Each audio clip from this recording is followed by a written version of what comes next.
देखिए, आज जो प्रेस वार्ता का आयोजन किया गया है इसलिए किया गया है अभी हाल ही में केंद्र सरकार ने वक्फ बिल ला करके उसको जिस तरह से वो कानून भी अब बन गया है, तो all India Muslim personal law board के अंडर में, उसके तत्वाधान में पूरे देश में जो आंदोलन चलाने का फैसला किया गया है और उस कानून का विरोध किया जा रहा है। विरोध इसलिए किया जा रहा है कि वो कानून इस्लाम के एतबार से शरीयत के भी खिलाफ है, विरोध में है, और इससे बढ़कर ये बात भी है कि वो देश के संविधान के भी खिलाफ है। संविधान की धारा 14, 25, 26, 29 वो सबका विरोध में है। तो जाहिर है कि जब संविधान के खिलाफ कोई चीज़ है, कानून बनाया जा रहा है, तो गलत कानून बनाया जा रहा है, तो उसका विरोध करने के लिए पर्सनल लॉ बोर्ड ने पूरे देश व्यापी एक आंदोलन चलाने का फैसला किया है 10 अप्रैल से और 7 जुलाई तक। तो यहाँ राजस्थान में उसी के लिए हमने एक कार्यक्रम बनाया है कि हम यहाँ जो जॉइंट कमेटी तहफ़्फ़ुज़ औक़ाफ़ बनी हुई है, जिसमें कई संगठन शामिल हैं, तो हमारे दूसरे धर्म के जो लोग हैं या जो संगठनों के लोग हैं, उन सब के सहयोग से हम राजस्थान में भी इस आंदोलन को लेकर के जाएंगे, आगे बढ़ेंगे। उसमें सबसे पहला जो काम है, कल 11 से तारीख से और 18 तारीख तक एक सप्ताह मनाया जाएगा, वक्फ बचाओ सप्ताह। तो इस जुमे से उस जुमे तक विभिन्न कार्यक्रम उसमें किए जाएंगे। नुक्कड़ सभाएं होंगी, मीटिंग्स होंगी और लोगों में जागृति लाने के काम होंगे। तो इसके करने के बाद में फिर एक बड़े प्रोग्रामों का सिलसिला शुरू होगा। वो 22 अप्रैल को तालकटोरा स्टेडियम में दिल्ली में एक बड़ी सभा होने जा रही है। उसके बाद में देश के दूसरे बड़े बड़े शहरों में बड़ी सभाएं होंगी, जयपुर में भी होगी। फिर उसके बाद तीसरी एक चीज़ जरूरी होगी, वो होगी कि जिले की सतह पर धरने दिए जाएंगे और धरना देने के बाद में राष्ट्रपति के नाम में पर मेमोरेंडम कलेक्टर के जरिए से भेजा जाएगा। तो ऐसे विभिन्न प्रोग्राम हमने तय किए हैं, जिसकी शुरुआत आज हमने आपके सहयोग से, आपके जरिए से की है और इसको आगे तक बढ़ाया जाएगा और उस वक्त तक इस आंदोलन को चलाया जाएगा। 7 जुलाई के बाद भी अगर सरकार ने इस कानून को वापस नहीं लिया तो 7 जुलाई के बाद भी फिर आगे की रणनीति तय की जाएगी और फिर आगे इस अभियान को चलाया जाएगा। इस बिल को लेकर दरगाह दीवान के पुत्र और दरगाह दीवान खुद वो कह रहे हैं कि ये मुस्लिमों का फायदे का बिल है और इससे मुस्लिमों को हक मिलेगा। देखो, मैं एक बात कहता हूँ आपसे, न सिर्फ दरगाह दीवान साहब हमेशा ऐसी बातें करते हैं, हमेशा वो समाज के विरोध में जाते हैं, वो हमेशा सरकार के मनमर्जी की बातें करते हैं, क्योंकि वो एक तरह से सरकारी आदमी हैं। वो जो बात असल जो वहाँ अजमेर की अगर बात कही जाए तो वहाँ असल जो उसको अजमेर दरगाह को संभालने वाली जो है अंजुमन है वहाँ की खुद्दाम की, वो है असल। तो वो तो सरकारी आदमी सरकार की बात करेगा। तो वो जैसी बातें कर रहे हैं वो गलत बातें कर रहे हैं। और वही नहीं, मैं तो ये कहता हूँ वो अकेले दरगाह दीवान नहीं, इस तरह के लोग देश में जहाँ जहाँ भी हैं उनकी तादाद बहुत कम है और समाज में उनकी कोई वैल्यू नहीं है, सरकार की नज़र में भी नहीं है। सरकार तो उनको मोहरा बना करके और उनके कंधे पर वो रख करके और वो चला रही है, तीर चला रही है, लेकिन सरकार की नज़र में भी उनको कोई फायदा पहुंचने वाला नहीं है। वो ये कह रहे हैं कि 99% मुसलमान भी वक्फ बिल के पक्ष में हैं। ये तो आप खुद देख सकते हैं, पूरे देश में आप देख सकते हैं उनके साथ कितने लोग हैं और जो लोग इसका विरोध कर रहे हैं उनके साथ कितने लोग हैं, कितने संगठन हैं जो विरोध कर रहे हैं, वो कितने लोग हैं जो इसकी हिमायत में बात कर रहे हैं। उनकी तो कोई हैसियत ही नहीं समाज में, कुछ जानता ही नहीं उनको। तो सरोज चिश्ती जी ने दरगाह दीवान को दलाल कहा है। देखिए, अब ऐसे लफ्ज़ हम इस्तेमाल नहीं करते, हम हमारे इंसान का सम्मान करते हैं, लेकिन हाँ इतनी ज़रूर है वो भी अंजुमन कमेटी के सचिव है। और नहीं, हम एक बात कहते हैं, जो भी कोई गलत बात करेगा, चाहे वो कोई भी हो, हमें उस खराबी या उस बात से या उस बीमारी से नाराज़ी है, इंसान से कोई नाराज़ी नहीं है। हम तो उनके लिए भी दुआ करते हैं कि वो सही बात करें, वो ठीक बात करें, इंसाफ की बात करें, न्याय की बात करें।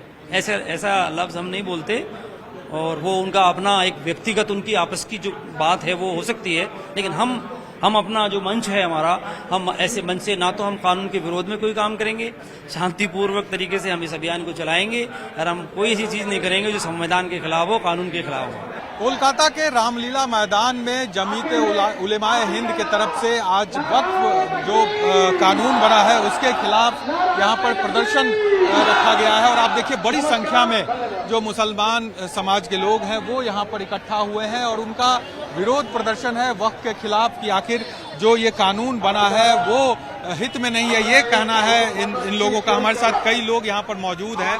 आप लोग की क्या मांग है, क्या लगता है इस कानून से क्या नुकसान है? मांग यही है कि ये जो वक्फ जो कानून सरकार ने जबरदस्ती पार्लियामेंट में पास किया है, ये हम मुसलमानों को कतई मंजूर नहीं है। क्योंकि ये हम लोगों का पुरखों का जो प्रॉपर्टी है ये उसने दिया था, केवल मुसलमानों की तरक्की के लिए दिया था, और इसका सिस्टम में अगर कुछ गड़बड़ हो तो उसको चेंज किया जा सकता है, मगर इस आइन को ऐसे करके वो भाजपा वाला अपनी तरफ खींच सकते हैं, ले सकते हैं। यही हमारा जो आशंका है। वो हमारा मस्जिद, मदरसा और कबरगाह और जो कुछ भी वाक़फ प्रॉपर्टी है वो अपने ग्रुप के ऐसे जो जितने सारे, और बीच में मुसलमानों की सताने की ये सब। लेकिन सरकार तो कह रही है कि इससे कुछ हानि नहीं होना है, बल्कि मुसलमानों के फायदे के लिए लाया जा रहा है, ये कह रहे हैं। नहीं, क्यों मुसलमान के कैसे फायदे के लिए लिया जा रहा है? जब हमारा जो प्रॉपर्टी है अगर हम किसी को दे, इसको अगर कुछ हमारा जमीन इसके नाम पर दे दे, अगर उसके अंदर कोई 2-4 आदमी आकर कह के इसमें हमारा भी हक है, हम भी इसको भी यूज करेंगे, इसका जो मुनाफा हम लेंगे, क्या आप दे देंगे? क्या जो मुसलमान का प्रॉपर्टी है, मुसलमान इसका जो मुनाफा होगा केवल मुसलमान ही ले सकता है, ये किसी को और दिया नहीं जा सकता है। इसीलिए हमारा पुरखों ने ये प्रॉपर्टी को दिया था। आज सरकार वो खुद के लिए ऐसा कर रहा है। और भी लोग, आप हिंदी बोल लेते हैं? हिंदी कौन बोलते हैं? हिंदी कोई बोलते हैं? हिंदी बोलते हैं? तो देखिए यहाँ पर चूंकि बांग्ला, ज्यादातर लोग बांग्ला बोलते हैं, यहाँ पर हिंदी बोल लेते हैं आप लोग। तो देखिए बहुत कम लोग हैं जो बता पा रहे हैं। यहाँ पर बहुत संख्या है यहाँ पर लोगों की। देखिए काफी बड़ी तादाद में लोग यहाँ इकट्ठा हुए हैं। जितने भी नेता हैं वो मंच से अपनी बात रख रहे हैं। यहाँ पर आ जाइए जरा, आप हिंदी बोल लेते हैं आप? क्या कहेंगे इस बिल के बारे में जो कानून बन गया, आपको किस तरह से इसे देखते हैं? ये बिल हम नहीं चाहते, हमारे बारे में कुछ नहीं आए। ये जो आइन किया है ये हम लोगों को ठकाया है, हम लोगों को झूठ कह के हमारे जमीन को हड़प करने का एक तरीका साजिश रची गई। ये बिल हम मानते नहीं है। ये वक्त अमेंडमेंट बिल मुसलमानों के बारे में नहीं है। इससे क्या नुकसान होगा, कुछ बता पाए अगर? इससे क्या नुकसान? इससे हमारे जो जमीन है ये सरकार के पास चले जाएगा। हमारा जो राइट है, हम अगर कब्र देंगे, किसी को कब्रिस्तान में दाफन करेंगे तो वो भी कलेक्टर के पास जाना पड़ेगा। हमारे बाप दादा का जमीन है, हम नमाज पढ़ेंगे, क्या करेंगे हम सोचेंगे। हमारे बारे में कुछ नहीं। ये जो साईं बाबा जो टेस्ट है, साईं बाबा टेस्ट के अंदर कोई मुस्लिम लॉयर व मुस्लिम कोई नहीं। लेकिन सरकार तो कह रही है कि जो गरीब मुसलमान है उनको इसका फायदा होगा, जिस पर जिस तरह से कब्जा है वो हटाया जाएगा और उन लोगों तक फायदा पहुंचेगा। ये तो बिल ना लाके भी कर सकते थे। जे अगर हमारे बारे में कुछ करते तो ऐसे करते, लेकिन हमारे बारे में नहीं सोच रहे। सरकार वो अपने देख रहे। उनका कोई जो बंधु है उनके बारे में है, उनके लिए वो जैसे जो घर बना लिया, यतीम खाने के जगह में बहुत बड़ा बिल्डिंग बना लिया है। वो हमारा है थोड़ी, हमारा जमीन हमारा घर का ही है। नहीं, हम जो जमीन है वो कौन सा जमीन कह रहे हैं? वो जो अंबानी का घर है, अंबानी का घर तो वक़्फ़ का जमीन है। लेकिन तो नमाज पढ़ता है वो तो आपका जमीन है। वो बोलिए नहीं, हमारा जो जमीन है वक़्फ़ का, हम जो मस्जिद में दिया, हमारा जो जमीन मस्जिद में दिया वो तो वक़्फ़ करके दिया, वो हर आदमी का है। तो वो सरकार का आपस में ले लेंगे तो कब बताएंगे कि यहाँ पर नमाज नहीं चलेगा, तो हमको मानना पड़ेगा। तो हम ऐसा क्यों होने देंगे? हम तो उसका नहीं लेना चाहते। हम कहेंगे नरेंद्र मोदी से हम कह देंगे कि बाप का जायदाद नहीं है ये हमारा वक्फ बोर्ड। इसलिए क्या कि हमारा वक्फ बोर्ड जो जायदाद हमारे आबा अजदाद ने देकर आया है इतना दिन से, क्योंकि ये वक्फ बोर्ड तमाम सारे जायदाद, मदरसा, कब्रिस्तान और मस्जिद, तमाम चीजें दे दी है इबादत करने के लिए। आप लोगों को क्या लगता है ये कानून, इस कानून के जरिए वो सब छीन लिया जाएगा? ये बिल ऐसे लेकर आगे छीन लिया जाएगा। ये बात अगर कहे झूठे मक्कर है नरेंद्र मोदी, ये जोगी, ये अमित शाह झूठे हैं, क्योंकि इस बिल के नाम करके दूसरा कोई आगे इसके बाद बोलेंगे ये मदरसा सरकार में ले लिया है, एक कब्रिस्तान सरकार में ले लिया। फिर हम उत्तर प्रदेश में, यूपी में देखे आप, लाश पड़े हुए हैं, यहाँ पे कब्रिस्तान बंद कर दिया गया। हम कहेंगे नरेंद्र मोदी, अमित शाह, जगी को यूपी में जिस तरह बनाया जा रहा है वो बंगाल में बनाएंगे, क्योंकि केंद्र की लागू करेंगे। इसलिए हम कहेंगे ममता बनर्जी ने तो कह दिया यहाँ लागू नहीं होगी। ममता बनर्जी खुद नहीं हो, वो चीफ मिनिस्टर है, वो आज रहेगा कल नहीं रह सकते, दूसरे आ सकते हैं, तो उससे भरोसा नहीं है हमको, क्योंकि हमारा जायदाद है, हमारा बाबा असदर का जायदाद है, हम लेके रहेंगे, हम आपको वोट की तामीर में घाट के रंग देंगे इंशाअल्लाह।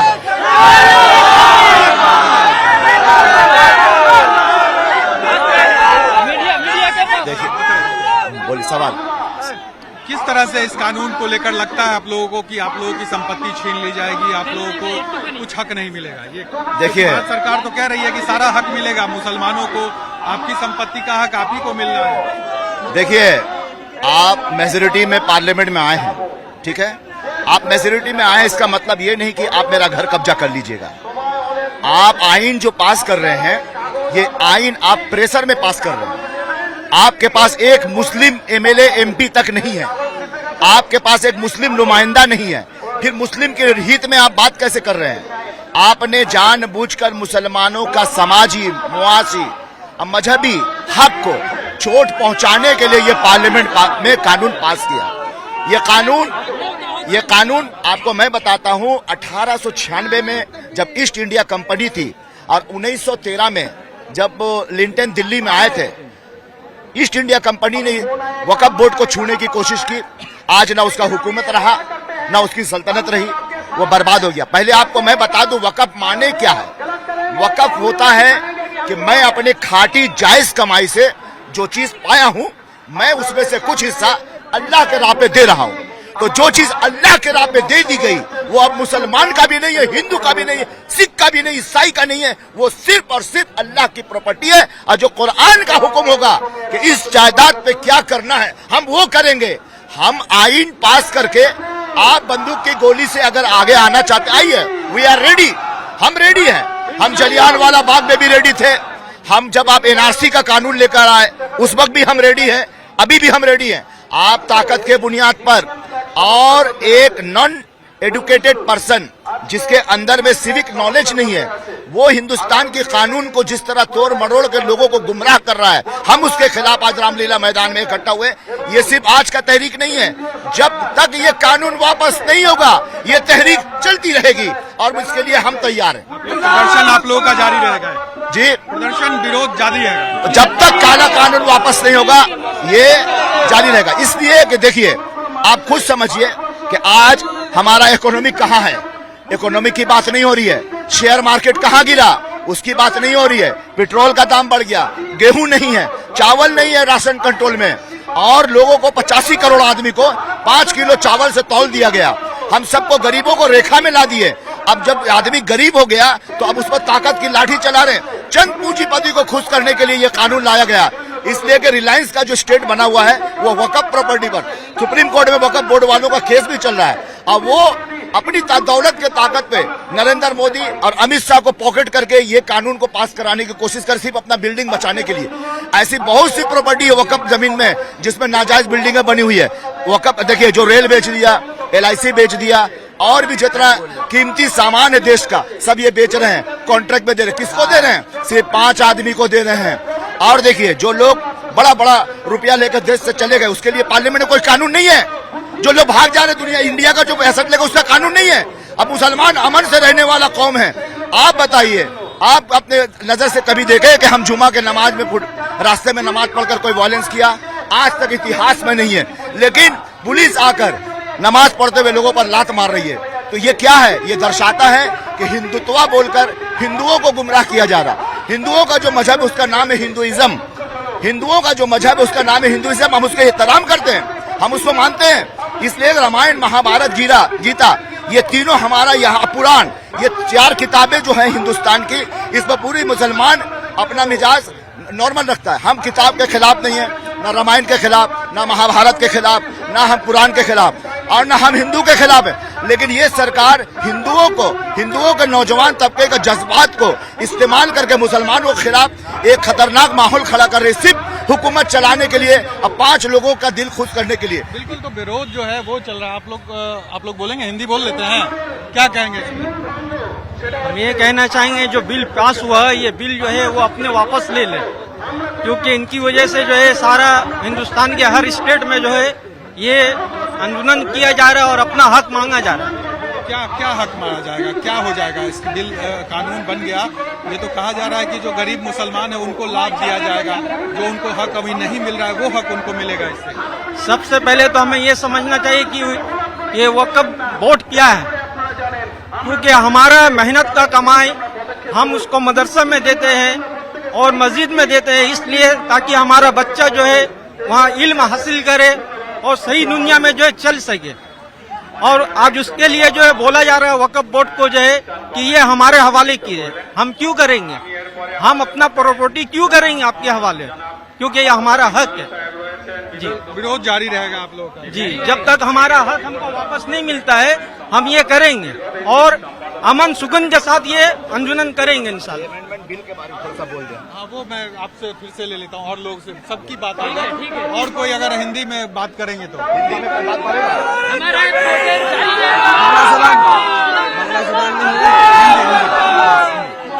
देखिए यहाँ पर बहुत कम लोग ऐसे हैं जो हिंदी में बात कर पा रहे हैं, लेकिन प्रदर्शन जो है वो यहाँ पर लगातार जारी है और किस तरह से जो गुस्सा है इस कानून को लेकर वो साफ तौर से बंगाल में देखा जा रहा है।